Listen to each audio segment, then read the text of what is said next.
It's just, to me, it's just amazing that you were able to have that experience. And then not only that, but to take that experience and share your testimony with others to maybe enlighten them and encourage them to do the same.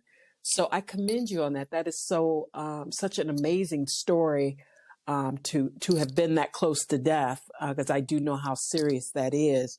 Did you know the purpose of what you wanted to do specifically in medicine, or did you just know, I want to be a doctor?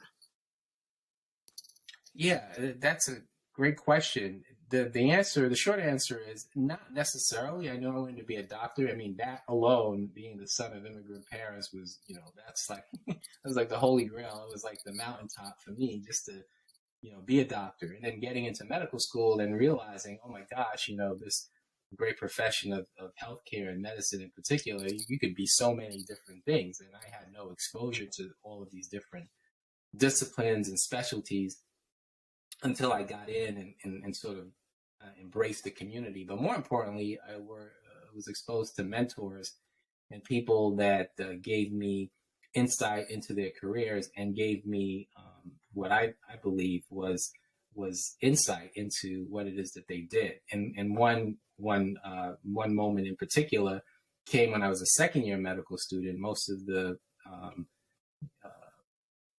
African-American students in my class, in my cohort, were encouraged to go into primary care because they said, well, we need primary care physicians in the community.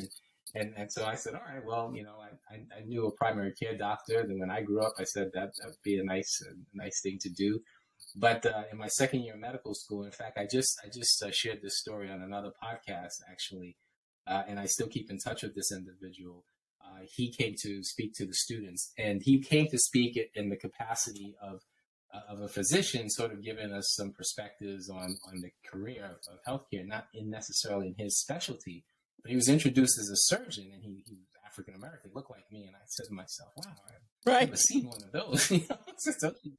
So I said, after the presentation he gave, I went to him and I asked him, I said, oh, sir, I'm a second year medical student. I've been interested in maybe primary care.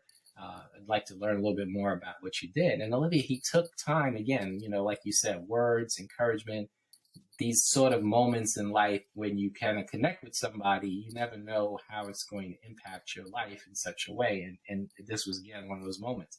So he said to me, well, yeah, I am a surgeon. He said, why don't you come watch what I do? And I was like, wow, really? I mean, is that even possible? I said, absolutely. So he made the arrangements, and I met him at his hospital, and he happened to practice at the time in New York City, and I was going to school in Brooklyn. So took the subway there early in the morning, and he met me in the hospital in the lobby. I made rounds with him. He got me into scrubs, went into the operating room, parked me behind the anesthesia curtain, and I watched what he did. And he opened up the patient's chest, and he stopped the heart, and he fixed the heart, and the heart started beating again. And I said to myself, that is the coolest thing I've ever seen in my life. I want to do that when I grow up.